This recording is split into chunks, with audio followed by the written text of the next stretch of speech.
Escucha con atención, porque lo que voy a contarte empezó como un sueño y terminó convirtiéndose en una pesadilla que cambió mi vida para siempre. Pero antes de seguir, te voy a pedir algo muy sencillo.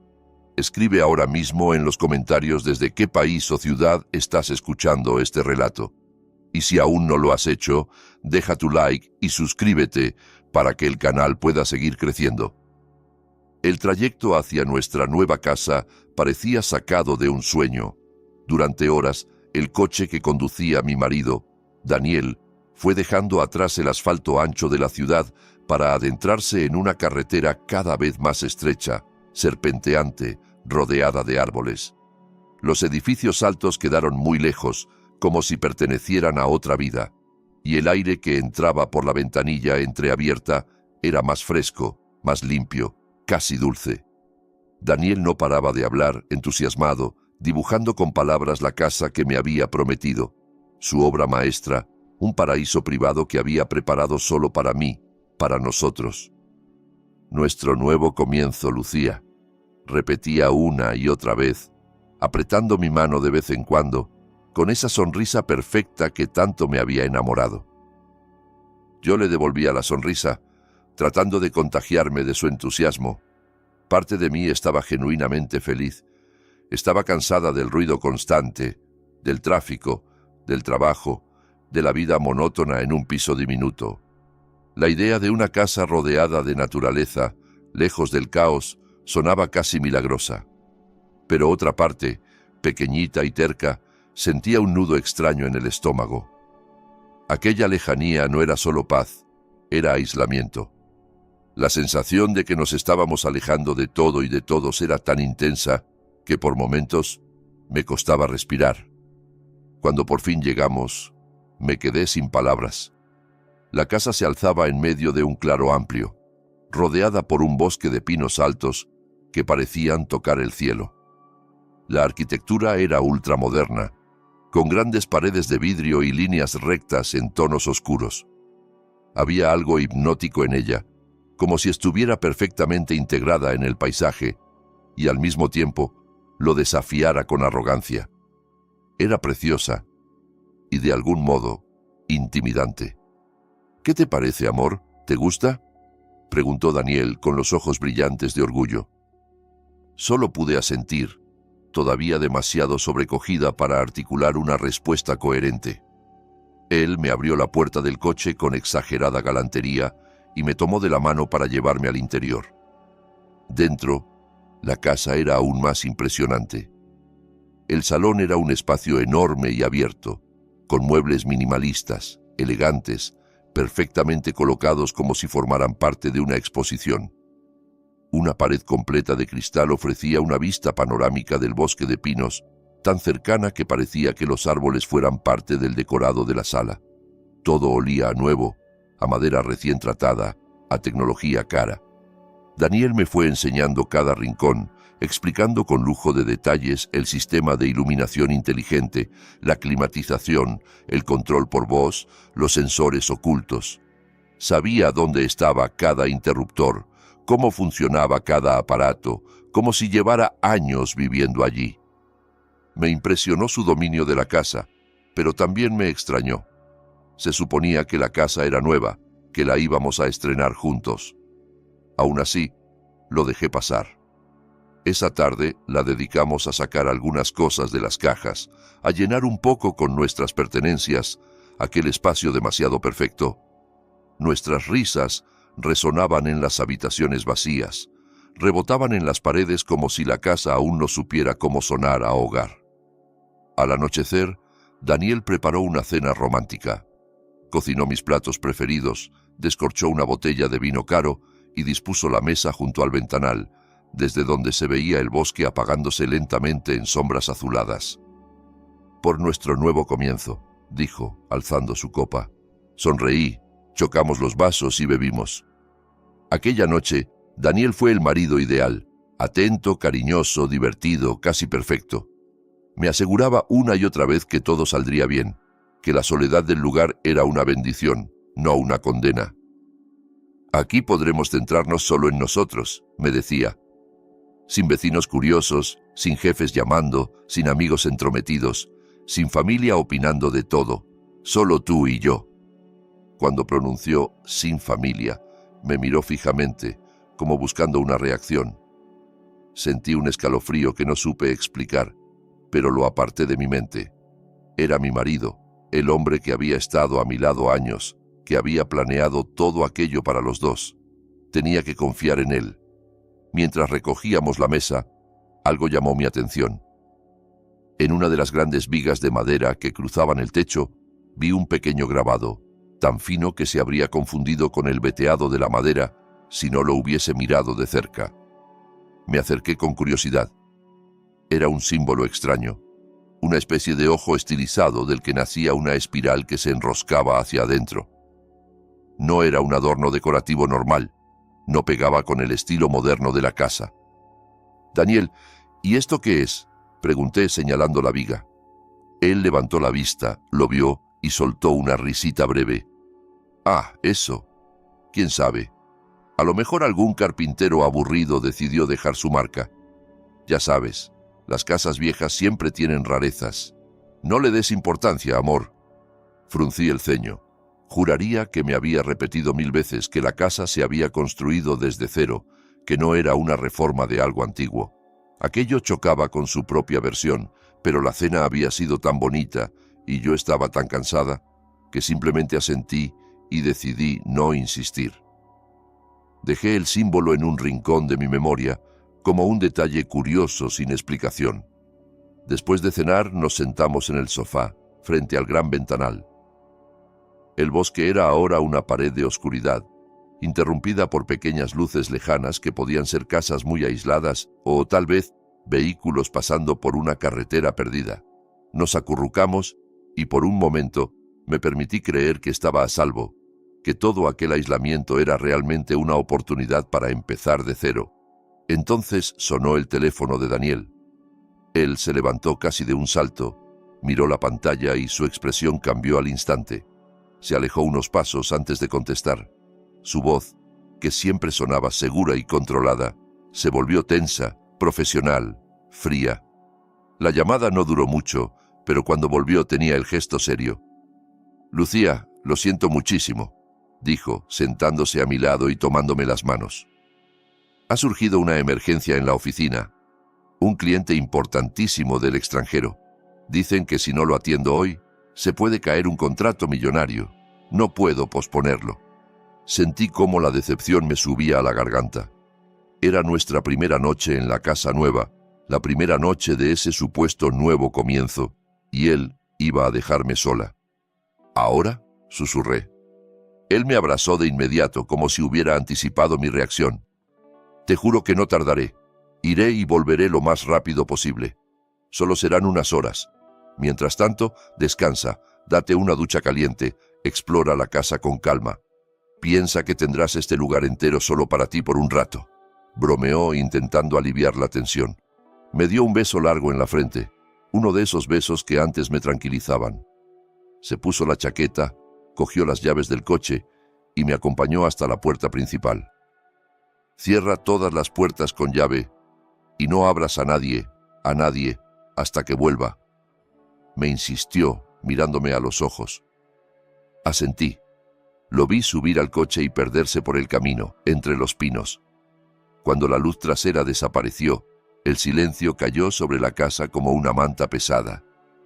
El lugar, que minutos antes se sentía cálido y lleno de vida, se volvió enorme, hueco, demasiado callado.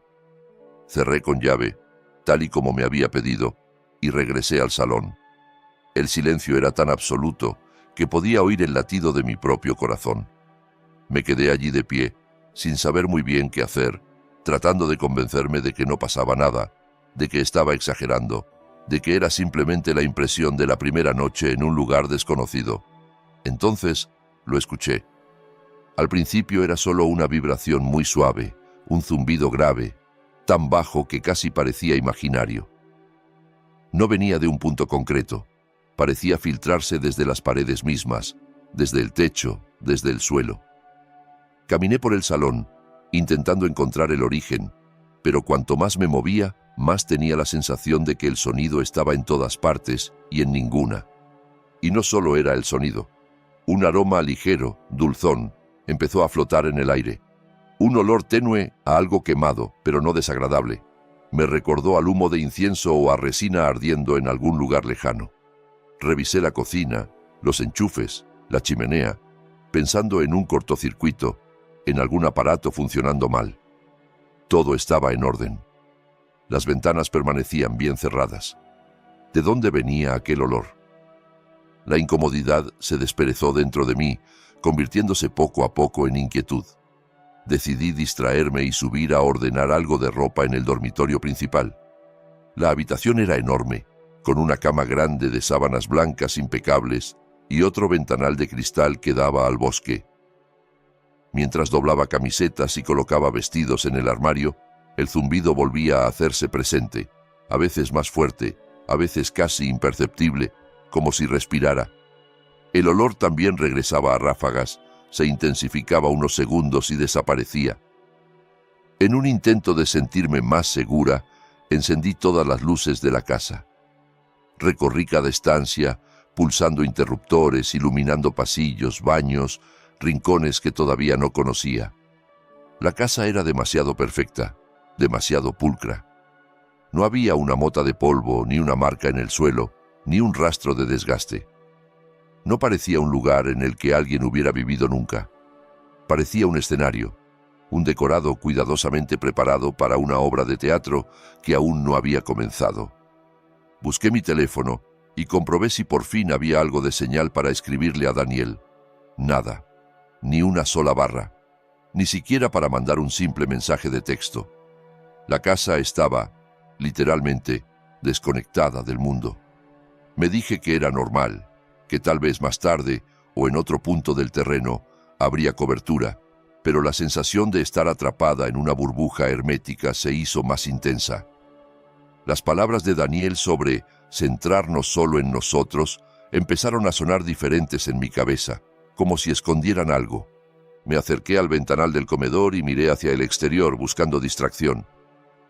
Entonces lo vi. Entre los pinos, a cierta distancia, se distinguía una lucecita amarilla. Entrecerré los ojos. Había una pequeña construcción, una casita humilde de madera con un porche estrecho. Delante, un carrito metálico con una parrilla. Recordé haberla visto de reojo cuando llegamos por la tarde, pero en ese momento estaba demasiado ocupada con la casa como para prestarle atención. Ahora, en cambio, no podía apartar la vista. Un hombre de mediana edad limpiaba el carrito con movimientos mecánicos. La bombilla desnuda que colgaba sobre él dibujaba sombras profundas en su rostro cansado. Lo observé durante unos instantes. Había algo extraño en su actitud. Se detenía por momentos, dejaba de fregar, erguía la espalda y miraba fijamente hacia nuestra casa con una expresión que no era curiosidad, sino preocupación, casi miedo. Quise ser educada. Abrí un poco la puerta de cristal, levanté la mano y lo saludé. Cuando se dio cuenta de que lo miraba, dio un respingo, como si lo hubieran sorprendido haciendo algo prohibido. Su cara palideció de golpe. No me devolvió el saludo. Al contrario, recogió el carrito con torpeza, lo empujó hacia el interior del pequeño local y cerró la puerta de golpe. Esa reacción exagerada me erizó la piel. ¿Qué había en nuestra casa que provocaba ese temor en él? ¿O qué había en mí? Volví al interior con una molestia incómoda en el pecho. Traté de convencerme de que simplemente era un vecino huraño, alguien poco sociable que no quería líos. Mientras calentaba agua para preparar una infusión, volví a mirar hacia su casita. Esta vez lo vi moviéndose en penumbra, pasando por las esquinas, inclinándose en cada esquina como si estuviera esparciendo algo sobre el suelo. Sus movimientos eran lentos, repetitivos, casi rituales. No tenía sentido, pero me dio la sensación de que estaba dibujando un círculo invisible alrededor de su propio hogar. La noche avanzó y Daniel no regresaba. Yo, por pura necesidad, empecé a mandar mensajes pese a no tener señal, como si el simple hecho de escribir y pulsar enviar calmara mi ansiedad. El silencio de la casa se volvió opresivo. El zumbido en las paredes parecía más fuerte. Cada crujido del bosque me hacía girar la cabeza, imaginando siluetas ocultas entre los árboles. El olor a incienso regresaba en oleadas, a veces tan intenso que sentía que se me metía por la garganta. Me refugié en el sofá, abrazada a un cojín, tratando de no derrumbarme. Justo cuando las lágrimas empezaban a acumularse en mis ojos, sucedió algo que terminó de quebrar mi frágil sensación de control. Un chasquido seco, y de golpe, oscuridad total. Grité sin poder evitarlo. Todas las luces se apagaron al mismo tiempo. El zumbido desapareció de inmediato y fue reemplazado por un silencio aún más denso, casi agresivo. Las sombras se tragaron cada rincón de la casa. Mis manos temblorosas buscaron el teléfono en la mesa de centro. Encendí la linterna y un pequeño círculo de luz blanca apareció en medio de aquella negrura. Era ridículamente débil comparado con el tamaño de la casa, pero era lo único que tenía. Mi corazón latía tan deprisa que me dolía el pecho. Pensé en el cuadro eléctrico, en la posibilidad de bajar al sótano, pero la idea de internarme sola en pasillos y escaleras oscuras me paralizaba. Me debatía entre quedarme allí acurrucada o intentar salir cuando otro sonido irrumpió en el silencio, uno que me heló la sangre. Golpes. Alguien estaba golpeando la puerta principal con una fuerza desesperada. Los golpes eran rápidos, insistentes, casi frenéticos, acompañados del sonido de una respiración agitada. Me quedé inmóvil, incapaz de mover un músculo. Daniel no llamaría así, pensé. Él tenía llave. Ningún vecino normal golpea una puerta de esa manera a esas horas. Reuniendo el poco valor que me quedaba, avancé a tientas por el pasillo hasta la puerta de entrada. Por suerte, la mirilla digital funcionaba con una batería interna, así que la pantalla se encendió en cuanto la activé.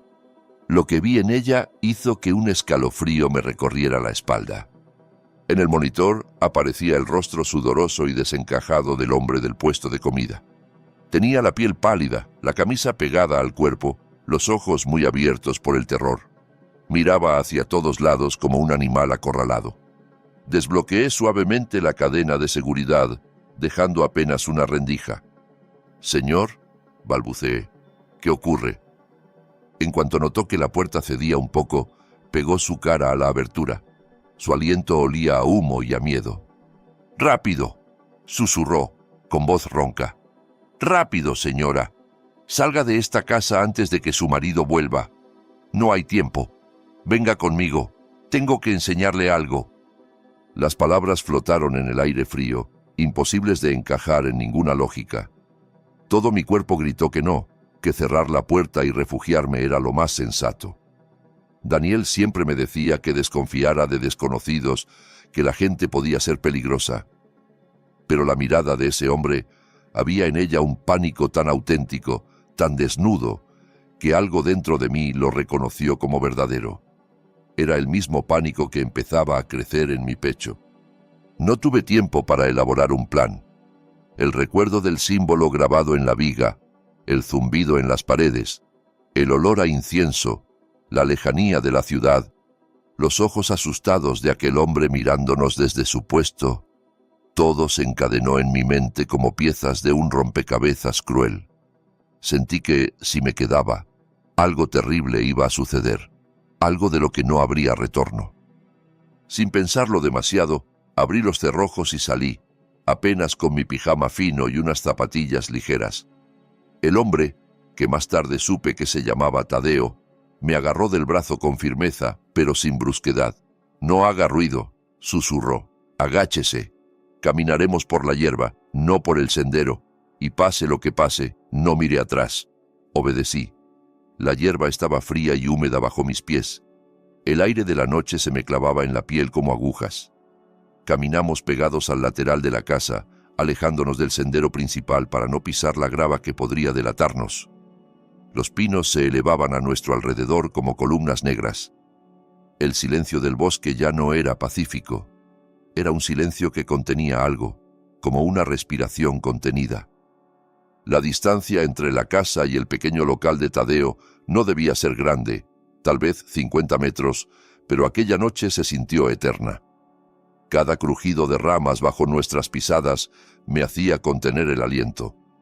En más de una ocasión estuve a punto de resbalar. Él me sostenía y seguía avanzando con pasos rápidos, casi sin mirar. Yo, en cambio, no podía evitar girar la cabeza. La casa se recortaba a lo lejos como una silueta oscura contra el cielo. Un bloque negro sin luces, sin vida, pero con una presencia abrumadora. Llegamos al pequeño puesto de comida. Tadeo abrió la puerta trasera con una llave vieja que chirrió y un olor denso a carbón, especias y aceite se derramó hacia nosotros. Dentro dejó todo a oscuras. Solo la tenue brasita que quedaba en el fogón iluminaba el interior con un resplandor rojizo. «Arriba», indicó en voz baja. «Rápido». Subimos por una escalera de madera estrecha hasta un pequeño cuarto en el piso de arriba. Allí solo había un colchón en el suelo, un armario antiguo y una ventanita que daba directamente hacia mi casa. Tadeo se acercó a la ventana, levantó ligeramente la cortina y se quedó mirando hacia afuera unos segundos, tenso. Luego se volvió hacia mí. «No se asuste por lo que va a ver, ¿sí?», dijo despacio. «Pero tiene que verlo con sus propios ojos». Se subió sobre una silla, abrió la parte alta del armario y sacó algo grande, pesado, un viejo prismático metálico. Me lo puso en las manos. Estaba frío y pesaba más de lo que parecía. «Mire hacia su casa», susurró. «Ajuste el enfoque al salón». Con el corazón golpeándome las costillas, acerqué el prismático a mis ojos y busqué la silueta de la casa. Me costó unos segundos enfocar. Al principio, todo era un borrón de sombras. Moví la rueda central, respirando hondo para que no me temblaran tanto las manos. Y entonces la imagen se volvió nítida.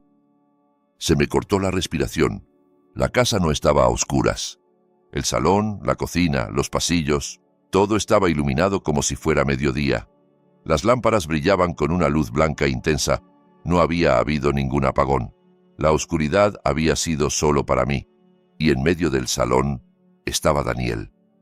No era el marido sonriente y cariñoso que me había servido la cena pocas horas antes.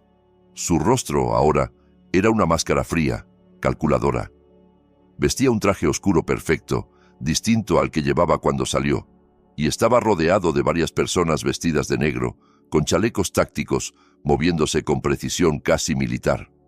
Algunos colocaban pequeños dispositivos en las esquinas, otros revisaban los muebles, limpiaban la mesa donde habíamos cenado minutos antes, borrando cualquier rastro de mi presencia. No hablaban entre sí, se comunicaban con gestos como un equipo muy entrenado. Mi cuerpo empezó a temblar. Quise apartar el prismático, negarme a seguir mirando, pero algo más fuerte que el miedo me obligó a continuar. Daniel se acercó entonces a una pared aparentemente normal, aquella donde colgaba un cuadro abstracto. Pulsó algo en el marco y, sin emitir un solo sonido, un panel se deslizó hacia un lado. Detrás había una sala oculta, cerrada por cristales gruesos. Dentro, varias filas de sillones de cuero, todos orientados hacia el salón, como en una pequeña sala de observación privada. Una especie de teatro, con mi casa como escenario. Sentí náuseas y entonces vi el detalle final, el que terminó de romper algo dentro de mí. Daniel levantó la mano. En su dedo había un anillo de plata que yo jamás le había visto. Grabado en el metal, con delicadeza, se distinguía claramente el mismo símbolo que había visto en la viga, un ojo y una espiral. Lo observó un segundo, casi con devoción. Luego se giró hacia el ventanal que daba al bosque y levantó la mano a modo de saludo o reverencia, como si brindara ante algo invisible escondido entre los árboles. Un gesto solemne, ritual. El prismático se me resbaló de las manos y cayó al suelo con un golpe sordo. Las piernas no me sostuvieron. Me dejé caer de rodillas apoyando las manos en el suelo de madera. Sentía que el mundo daba vueltas. El hombre con el que me había casado, el que me había prometido un hogar, había construido una trampa. Y yo era el centro de esa trampa. Tadeo se agachó a mi lado y me alargó un vaso de agua. Sus manos estaban llenas de callos, pero eran firmes y sorprendentemente estables. Bebí a pequeños sorbos, con la garganta reseca. ¿Quién es él?, conseguí murmurar al fin, con la voz rota. ¿Quién es en realidad mi marido? Tadeo suspiró. Se sentó frente a mí con las piernas cruzadas, el rostro surcado de arrugas profundas. La luz rojiza que subía desde el piso de abajo le daba un aire casi de figura tallada en madera. No sé su nombre verdadero, respondió. Gente como él usa muchos nombres. Lo que sí sé es que no trabaja para una simple empresa de propiedades de lujo, y que esta casa no es solo una casa. Me contó entonces la historia que su familia llevaba generaciones susurrando. Sus antepasados habían vivido en aquellas tierras mucho antes de que nadie soñara con chalets modernos y desarrollos inmobiliarios. Decían que, siglos atrás, en ese mismo lugar, había funcionado un culto oscuro, una secta que adoraba a algo sin nombre que habitaba simbólicamente en el bosque. No era una deidad buena ni amable, era una presencia hambrienta. Mis abuelos siempre decían lo mismo, recordó Tadeo. Nunca abandones esta tierra, pero tampoco confíes en lo que se levante sobre ella. Tu tarea es vigilar. Con el tiempo, una empresa llamada Terra Serena empezó a comprar toda la zona. Pagaba cifras imposibles de rechazar, cientos de miles, millones de dólares, y la gente vendía sus terrenos y se marchaba sin mirar atrás. Solo la familia de Tadeo se negó a vender. Se quedaron arrinconados con su pequeña casa y su puesto de comida, rodeados de fincas vacías destinadas a convertir aquel lugar en un complejo exclusivo. Pensaban que Terra Serena solo quería construir mansiones para ricos, dijo. Pero algunos de nosotros sabíamos que no era así. Eran una fachada para algo mucho más antiguo. Según le habían contado y según él mismo había ido descubriendo, aquella secta ancestral no había desaparecido, solo se había modernizado. Sus miembros ya no eran campesinos fanáticos, sino millonarios, altos cargos, jueces, directores de corporaciones. Seguían creyendo que, alimentando el miedo y la desesperación de sus víctimas en aquella tierra concreta, recibirían poder, fortuna, longevidad. El símbolo que viste en la viga, añadió Tadeo, es su marca, el ojo que todo lo ve, la espiral del miedo que se estrecha hasta el centro. Tragué saliva. Me habló de otra familia que unos años antes había estrenado una casa en ese mismo sitio. Un hombre, una mujer y sus 2 hijos pequeños, llenos de ilusión, como nosotros. Tadeo había intentado advertirlos con mensajes anónimos, con señales discretas, pero ellos se quejaron a la seguridad del complejo, lo denunciaron como un viejo loco que quería asustarlos. Hasta que una noche llegaron varios coches de alta gama. La casa se iluminó como ahora. Él se escondió en este mismo cuarto y con el mismo prismático vio cosas que no quiso describir con detalle. A la mañana siguiente, la casa estaba vacía. Días después, llegaron las excavadoras, la tiraron abajo y tiempo más tarde levantaron otra, la mía. Los que mandan en todo esto lo llaman la cacería, susurró. Ellos observan desde esos sillones de cuero, detrás del cristal, mientras una víctima escogida es empujada al límite. Y esta vez, Lucía, la escogida eres tú. Sus palabras me atravesaron como un cuchillo. De pronto, toda mi vida cobró un sentido retorcido. Yo era huérfana desde adolescente, mis parientes más cercanos vivían lejos y apenas hablábamos. Mis amigos sabían que me mudaba a una zona sin cobertura. Si desaparecía unos días, lo atribuirían al trabajo, al estrés, a la mala señal. No tenía hijos, ni padres que me llamaran cada hora. Yo era, para ellos, el objetivo perfecto. Y Daniel, todo su amor, todo su esfuerzo, su paciencia, sus detalles, toda aquella relación había sido, en realidad, un proceso de selección. El aire de la habitación se volvió más frío. «Tenemos que irnos de aquí», dije al fin, con la voz temblorosa. «Ahora mismo». Tadeo asintió, pero su expresión se endureció. «Irnos no es tan fácil. Todo el perímetro está rodeado por una valla electrificada de varios metros de altura. Tienen sensores de movimiento, cámaras ocultas. La carretera principal y la entrada por donde llegó su coche ya estarán vigiladas. Si intentamos salir por ahí, nos detectarán enseguida. Entonces, pregunté desesperada. Hay una oportunidad, respondió mirando hacia el bosque más denso. Al final del valle corre un río pequeño, con piedras resbaladizas y corriente fuerte. Está fuera del perímetro directo. Es difícil llegar, el terreno es traicionero, y tal vez por eso no han llenado esa zona de sensores. Si vivimos esta noche, será por ese camino. La idea de lanzarme al bosque en plena noche, sin conocer el terreno, perseguida por gente armada, me pareció casi una locura. Pero la alternativa era quedarme en esa casa como presa de cacería. Y eso ya no era una opción. Necesito algo de ropa y calzado, dije, bajando la vista hacia mi pijama fino.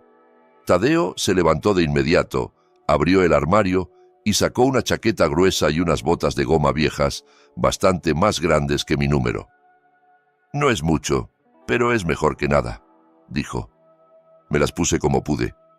Justo cuando estaba ajustándome una de las botas, un zumbido potente vibró desde fuera, diferente al que había escuchado dentro de la casa. Luego se oyeron varios chasquidos secos, metálicos. Nos acercamos a la ventana. Focos gigantes montados en el tejado de mi casa se encendieron de golpe, bañando el exterior con una luz blanca cegadora. Los haces de luz se movían, barriendo el terreno, buscando algo, buscándonos. «Ya se ha dado cuenta de que no estás dentro», murmuró Tadeo. «El juego ha empezado antes de lo previsto».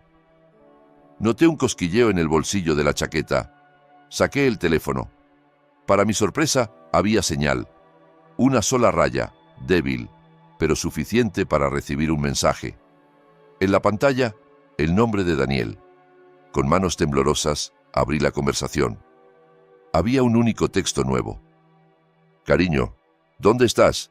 No juegues al escondite. El juego todavía no ha comenzado». Sentí que la sangre se me helaba. La cobertura no había regresado por casualidad. Él controlaba la señal. Me la había negado toda la tarde y ahora me la daba solo para que supiera que me estaba viendo, que estaba disfrutando de mi miedo.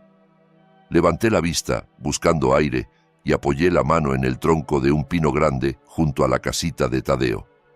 Al hacerlo, noté bajo los dedos una rugosidad extraña. Acerqué la linterna del teléfono. Grabado en la corteza, profundo, inconfundible, estaba el mismo ojo con la espiral. No solo la casa estaba marcada. El bosque entero era un altar. Me derrumbé sobre la hierba, rota por una mezcla de terror y desesperanza. «Lo sabe todo», susurré. «Conoce cada paso. No es una huida, es parte del espectáculo». Por primera vez vi una sombra de duda en los ojos de Tadeo, pero la apartó con un gesto brusco y me agarró con fuerza de los hombros. «No le des lo que quiere», dijo, firme. «Tu miedo es su alimento. Si te rindes, ya ha ganado. Vamos a intentarlo, ¿me oyes? Aunque sea una locura». Sus palabras desesperadas pero valientes lograron sujetarme a la realidad. Me levanté. No podía cambiar el hecho de que me habían elegido como presa, pero tal vez aún podía elegir cómo reaccionar. Salimos por la puerta trasera del local, agachados, moviéndonos entre los troncos para permanecer fuera del alcance directo de los focos. Cada vez que un haz de luz se acercaba, nos tirábamos al suelo, pegados a la tierra húmeda, esperando que pasara. El bosque estaba vivo con crujidos, chillidos de insectos, hojas movidas por el viento. Cualquier sonido podía ser una rama o un paso. Tras varios minutos de avanzar casi a ciegas, jadeando, con las piernas doloridas, Tadeo señaló una estructura oscura entre los árboles. Era un pequeño edificio de ladrillo rojo ennegrecido por el tiempo, casi tragado por la vegetación. Un antiguo cuarto de generadores, abandonado hacía décadas, según me explicó en un susurro. «Si hay un lugar donde sus cámaras no vean tan bien», dijo, «es aquí». La puerta metálica estaba oxidada, pero no cerrada. Tadeo la empujó despacio. El chirrido nos hizo estremecer, pero nadie parecía haberlo oído. Entramos y cerramos detrás de nosotros. Dentro olía a aceite viejo, humedad y polvo. Un generador enorme ocupaba el centro, cubierto de óxido. Los paneles eléctricos, con interruptores antiguos y cables colgando, parecían los restos de un animal prehistórico. Por primera vez en horas sentí un alivio ligero. Las paredes gruesas aislaban los sonidos del bosque y la luz de los focos. Allí dentro, al menos por unos minutos, podíamos respirar. Nos sentamos en el suelo, exhaustos. Mientras intentaba recuperar el aliento, algo llamó mi atención. En una esquina, algunas tablas del suelo parecían más nuevas, como si alguien las hubiera levantado hace poco y luego las hubiera vuelto a colocar sin demasiado cuidado. Me acerqué, impulsada por una curiosidad extraña, y tiré con cuidado de una de ellas. Se levantó con facilidad. Debajo había un pequeño hueco, y en ese hueco una caja metálica hermética, del tamaño de una caja de zapatos. El corazón empezó a latirme con fuerza de nuevo.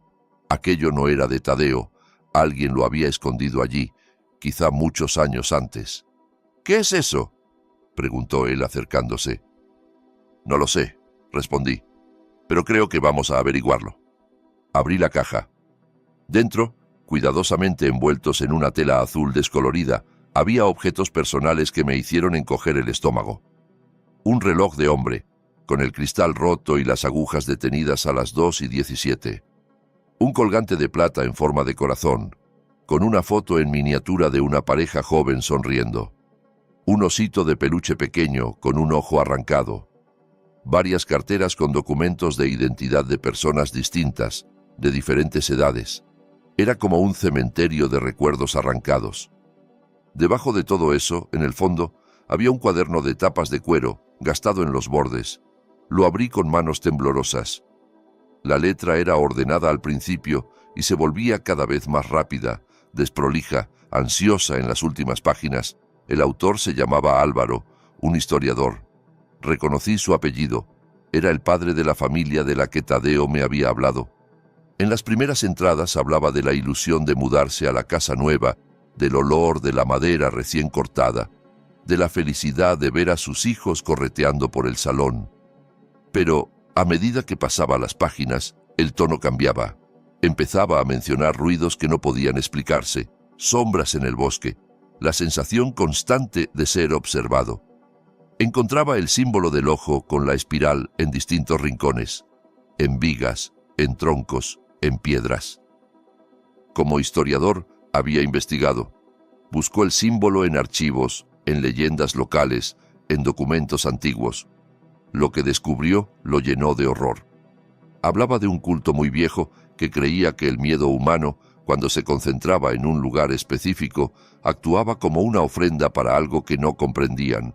Cuanto más intenso y prolongado el terror, más bendiciones creían recibir sus seguidores. Pasé las páginas hasta el final. La última entrada estaba casi ilegible, escrita con trazos irregulares, como si la mano que sostenía el bolígrafo hubiera estado temblando. Leí en voz baja. No solo matan, creen que están cosechando miedo. Hay algo más antiguo en esta tierra, algo que se alimenta de esa cosecha.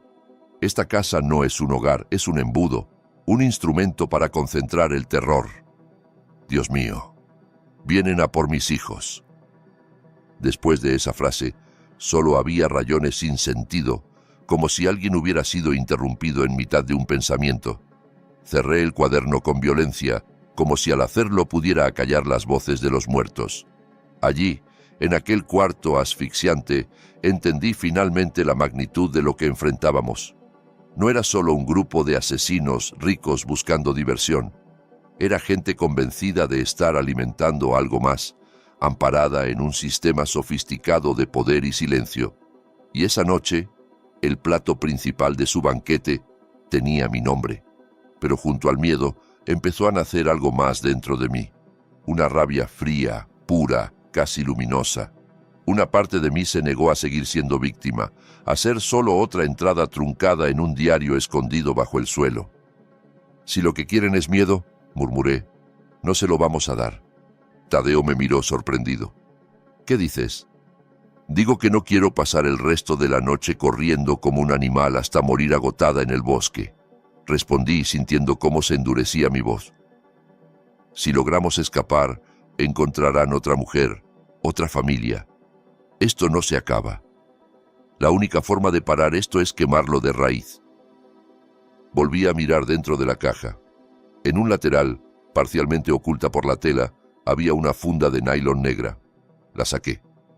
En su interior, un portátil viejo, robusto, de aspecto casi militar, y varios cables y dispositivos extraños que reconocí de inmediato. Había trabajado en el mundo de la informática años atrás, antes de conocer a Daniel. Ese maletín era el de alguien que sabía muy bien lo que hacía.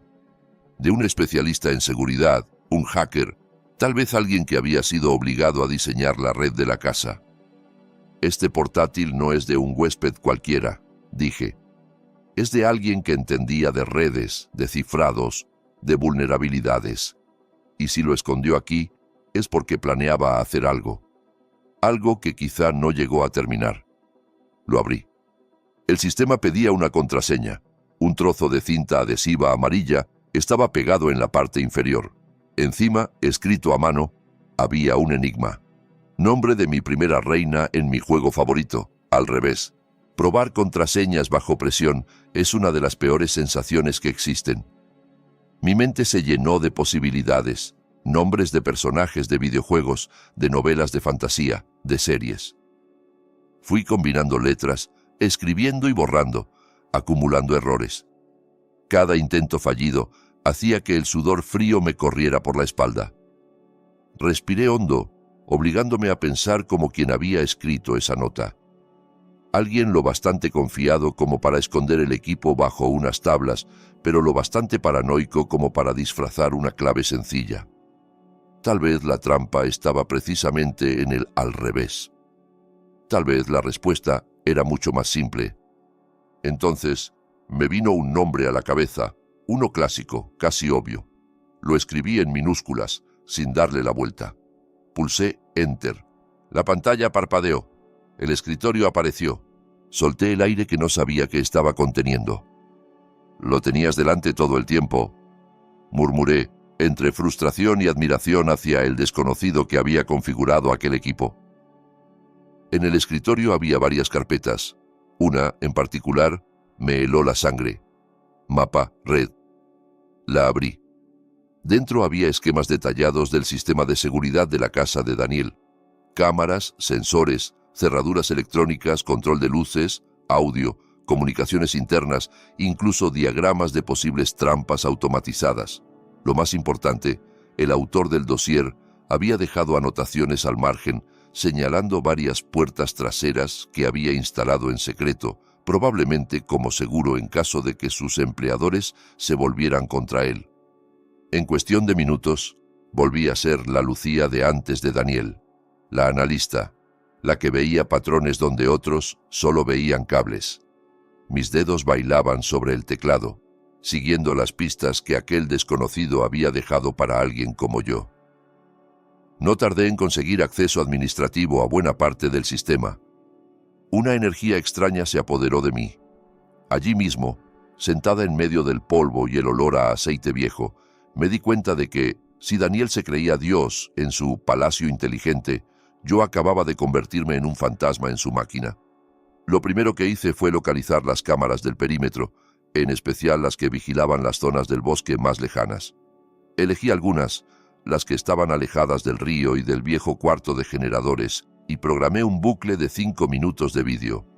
Para cualquiera observando desde la sala de control, esos sectores aparecerían tranquilos, inmóviles, sin novedad, aunque nosotros estuviéramos pasando por allí. «Tenemos que volver a la casa», dije mirando a Tadeo. Sus ojos se abrieron como platos. «¿Volver? ¿Estás loca?» «El servidor central está en el sótano, debajo de la cocina», expliqué. Desde aquí puedo tocar muchas cosas, pero si quiero tomar el control total y, sobre todo, sacar esto al mundo, necesito una conexión más directa. No se trata solo de escapar, Tadeo. Se trata de exponerlos. Si esta noche queda grabada como otra desaparición aislada, seguirá habiendo más. Si el mundo ve quiénes son, se les acaba el juego. Tadeo dudó. Tenía miedo, y con razón. Pero también sabía que llevaba años vigilando impotente, viendo cómo otros caían en la trampa sin poder salvarlos.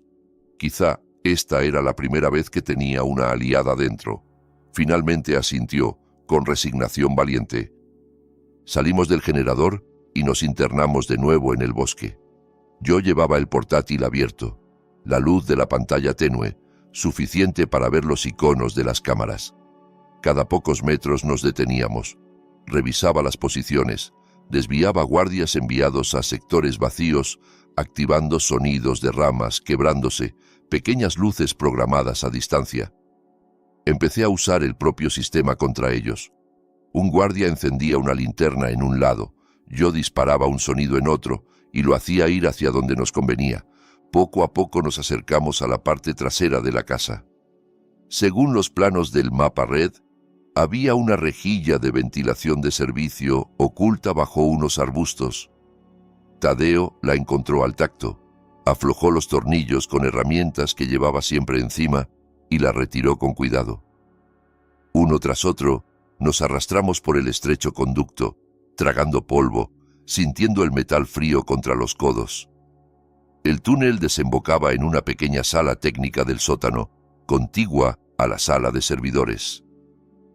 Al otro lado de la puerta metálica, un murmullo leve de ventiladores marcaba el latido del cerebro de la casa.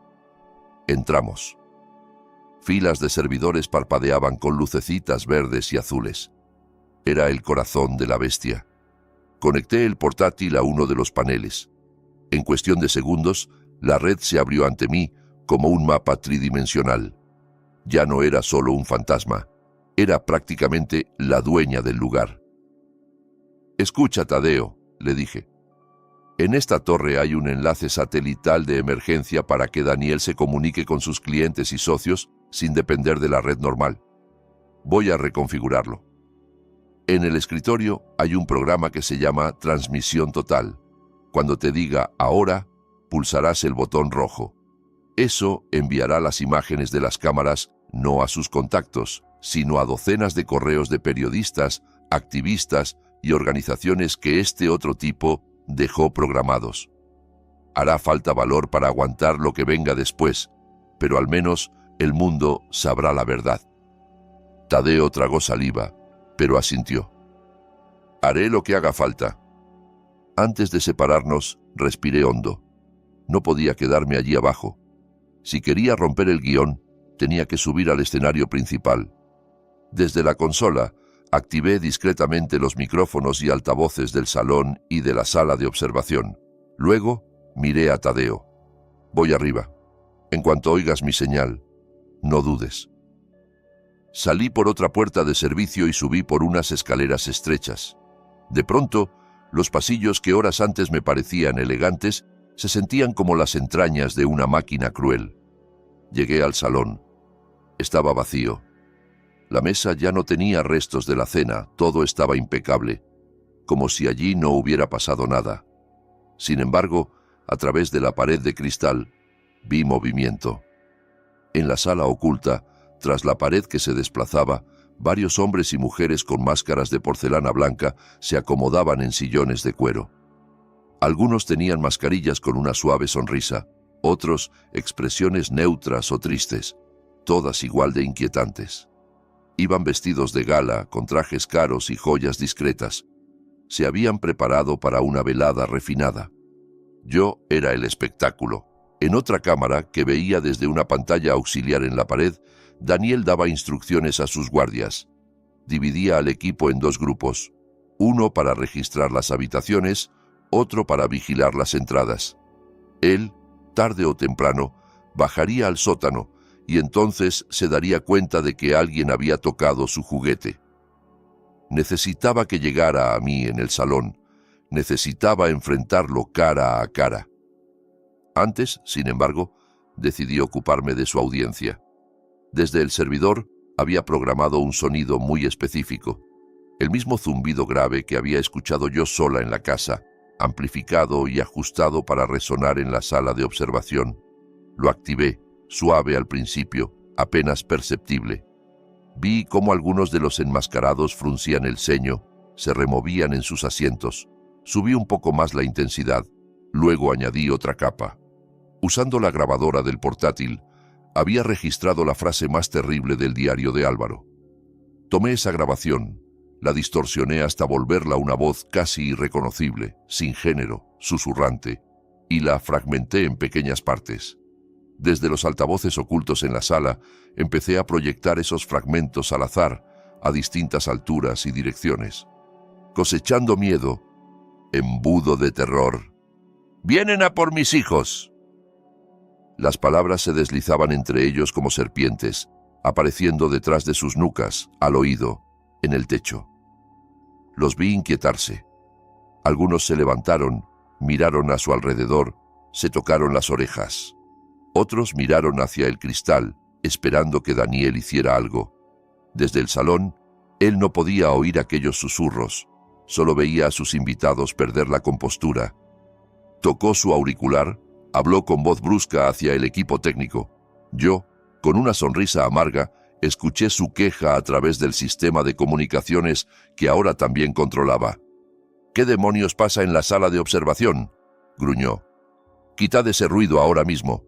Los técnicos, encerrados en una sala del piso superior, revisaban sus paneles sin encontrar nada, porque yo no estaba tocando sus controles. Estaba interviniendo directamente en el canal de audio que nadie más sabía que existía. Ese fue el momento perfecto. Aislé la línea de comunicación de Daniel, dejé todos los demás canales intactos y, en su auricular, proyecté una única frase, susurrada con una voz helada que yo no reconocí como propia. «La ofrenda de esta noche ha sido rechazada». Lo vi detenerse en seco. Sus hombros se tensaron, su rostro cambió de expresión. Sus ojos, siempre tan seguros, se abrieron más de la cuenta. Por primera vez desde que lo conocía, vi miedo en ellos.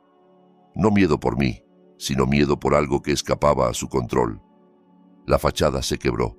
El anfitrión perfecto desapareció. Lo que quedó fue el depredador, herido en su orgullo.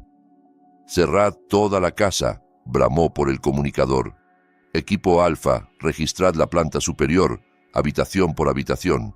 Equipo Bravo, venid conmigo a la sala de control. Hay una rata dentro de mi sistema. La quiero muerta». Desde el servidor, observé los movimientos de ambos equipos en las cámaras. El Alfa bajaba por el pasillo largo del primer piso, armado, en formación. Cuando todos estuvieron en línea recta, sonreí con tristeza. Con un par de órdenes, activé los aspersores de seguridad de ese pasillo. En lugar de agua, expulsaron una espuma limpiadora densa, pensada para robots de limpieza, que en contacto con el mármol lo volvió una pista de hielo. Los 4 hombres resbalaron y cayeron uno encima del otro, las armas deslizándose por el suelo. Al mismo tiempo, encendí las luces en modo estroboscópico y activé una alarma estridente. El pasillo se transformó en un infierno sensorial. Ciegos y aturdidos tardarían en levantarse si es que lograban hacerlo. Mientras tanto, Daniel y el equipo Bravo llegaron a la sala de control. Yo ya había bloqueado la puerta electrónicamente. Ellos la derribaron a golpes, encontrándose con una sala vacía y paneles llenos de luces parpadeantes que no respondían. El sistema local estaba limitado. El control real se había trasladado al sótano. Daniel entendió el mensaje. «Está abajo», escupió apretando los dientes. «En el servidor». Era justo lo que quería. Volví al salón y me planté en el centro mirando hacia el ventanal. Al otro lado, los invitados tras el cristal se agolpaban inquietos, algunos ya de pie. Varios se llevaban las manos a las máscaras como si de repente les pesaran. Tenían miedo. Su propio miedo, por primera vez, había entrado en escena. Escuché pasos en el pasillo. Daniel apareció en la puerta del salón, con la camisa manchada de sudor y el rostro crispado. Se detuvo al verme esperándolo allí. sin esconderme. El silencio entre nosotros fue denso. No éramos marido y mujer en una discusión doméstica. Éramos cazador y presa, aunque los papeles comenzaban a desdibujarse. «Lucía», dijo con la voz extrañamente calmada, «se acabó el juego. Ríndete ahora y quizá todo termine rápido». Solté una carcajada breve, seca. «Te equivocas, Daniel», respondí. «Tu juego se acabó en cuanto subí a este escenario por voluntad propia. Tu ritual fracasó». Esta vez la ofrenda decidió levantarse. Un destello de furia cruzó sus ojos. «No tienes ni idea de con quién te enfrentas», gruñó. «Hay fuerzas aquí que no puedes comprender». «Comprendo suficiente», repliqué. «Comprendo que tú y los que se sientan ahí atrás sois un grupo de cobardes enfermos que se esconden tras el dinero y las máscaras. Comprendo que lleváis años alimentando este lugar con la sangre y el miedo de inocentes. Y comprendo que, esta vez, vais a ser vosotros los que os sentéis en el banquillo». Él se lanzó hacia mí. No esperó más palabras. La distancia entre nosotros se redujo en segundos. Era más fuerte, más rápido, más entrenado. Yo solo tenía mi determinación y mi conocimiento de la casa. En el mismo instante en que se abalanzó, grité con todas mis fuerzas: «¡Ahora, Tadeo!». Mi voz, captada por los micrófonos ocultos, retumbó por toda la casa. En el sótano, Tadeo apretó el botón rojo en la pantalla del portátil. El enlace satelital se activó. Un torrente de datos empezó a salir de aquella mansión maldita hacia el mundo exterior. Simultáneamente, apreté un pequeño mando a distancia que llevaba en el bolsillo. En la sala de observación, unas compuertas de acero cayeron desde el techo, sellando la pared de cristal con un estruendo seco. Los invitados quedaron atrapados en su propia caja fuerte, a oscuras. Sus golpes y gritos se filtraron como un eco lejano hasta el salón. Mientras Daniel dudaba un instante, sorprendido por el estruendo, yo me aparté de su trayectoria y él tropezó con una mesa baja. Aproveché su desequilibrio para correr hacia uno de los paneles de control del salón y cambiar la distribución de las paredes móviles. Paneles que él había diseñado como parte del juego emergieron del suelo, creando barreras temporales que lo desorientaban. En las cámaras, ahora reconectadas hacia el exterior, todo quedaba registrado. El caos en los pasillos, los guardaespaldas resbalando, los invitados golpeando las paredes, Daniel persiguiéndome por su propia casa convertida en laberinto. Al principio, el vídeo llegó solo a unas cuantas bandejas de entrada: periodistas de investigación, ONG de derechos humanos, activistas. Pero bastó con que unos pocos lo abrieran y empezaran a compartirlo para que la transmisión se volviera viral. No tenía narrador ni comentarios, solo el título que el misterioso hacker había dejado preconfigurado: La Casa de las Ofrendas. Cacería humana de la élite. Compártelo. Millones de personas, sin saberlo aún, empezaron a mirar. Vieron las máscaras, vieron las armas, vieron la cara de Daniel destrozada por la rabia. Vieron la mía manchada de lágrimas y sudor, pero firme.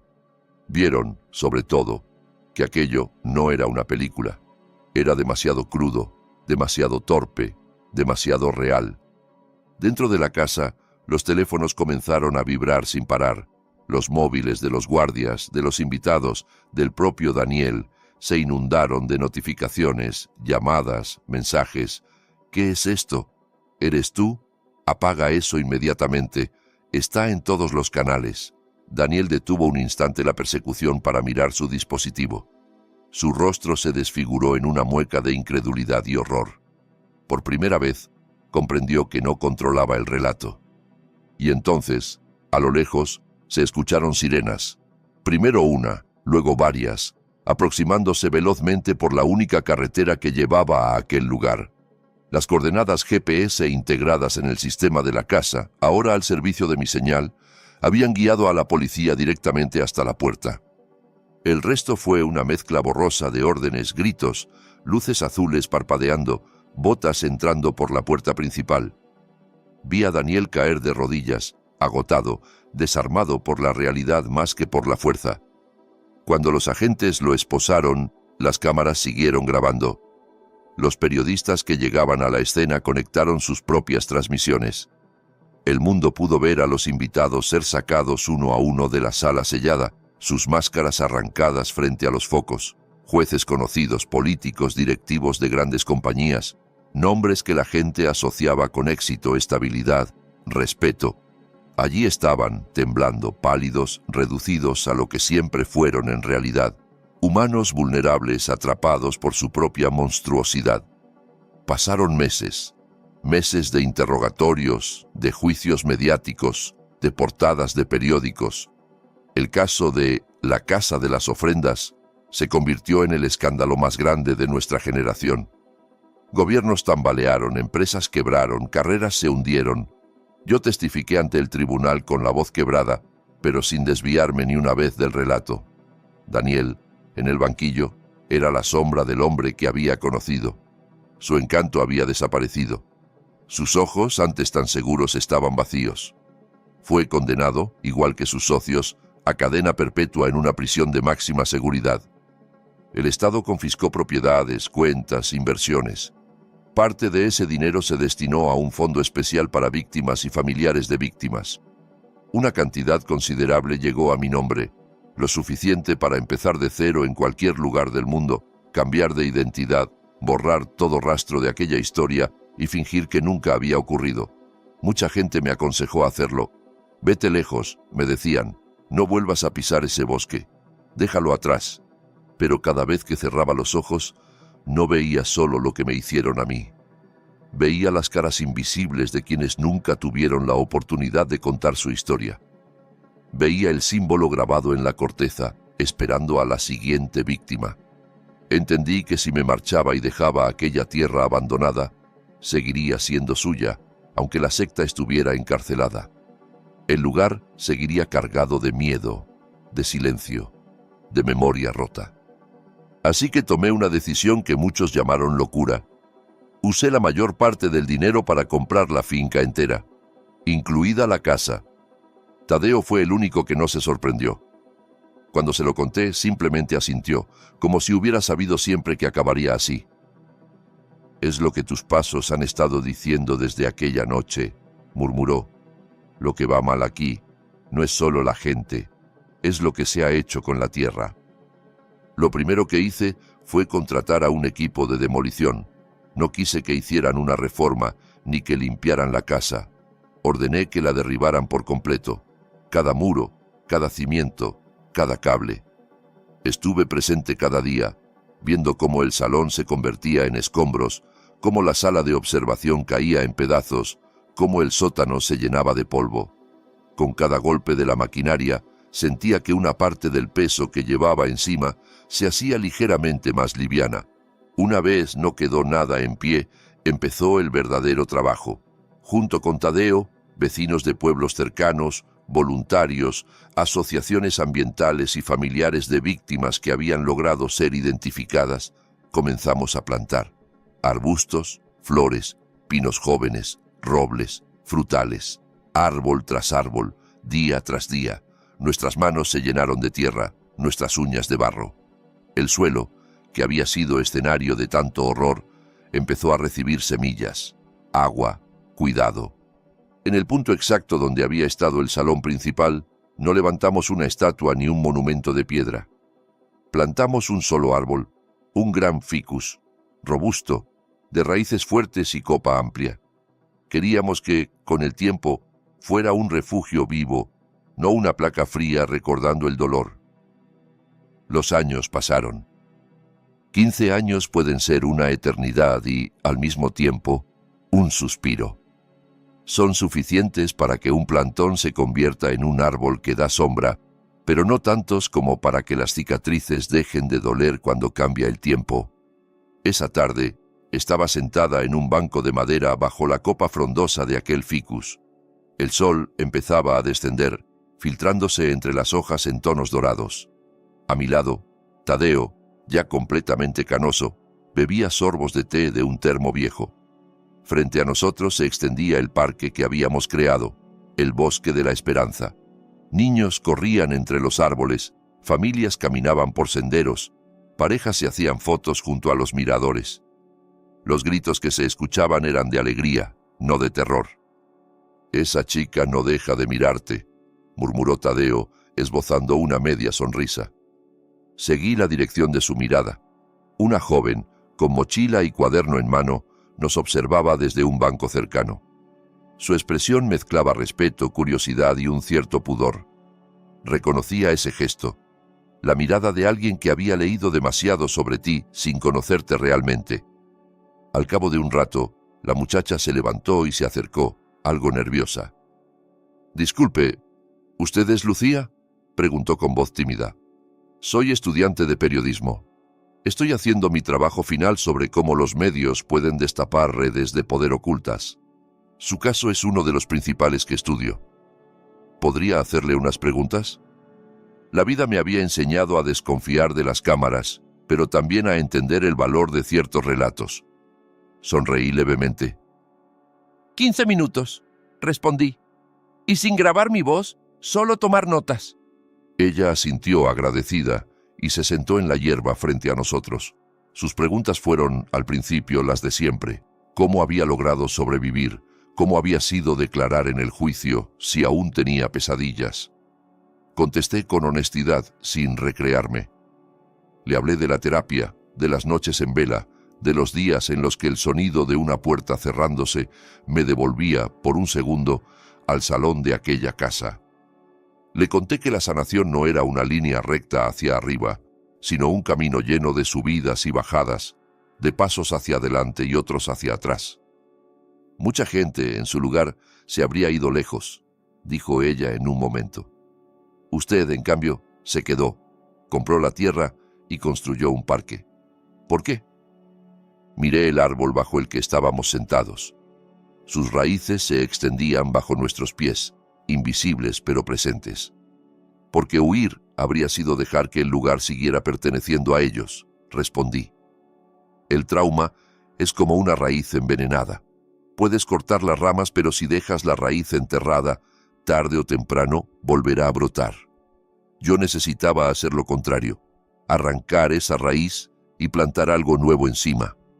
Le hablé de las primeras plantaciones, de cómo, mientras cavábamos hoyos para los árboles, algunos voluntarios lloraban en silencio, de cómo, con cada árbol, se pronunciaban nombres de víctimas, reales o simbólicas, como si cada tronco fuera una pequeña victoria sobre la oscuridad, de cómo Tadeo, que antes vivía encogido por el miedo, se había convertido en una especie de abuelo del parque, contando historias de aves y plantas a los niños que venían de excursión.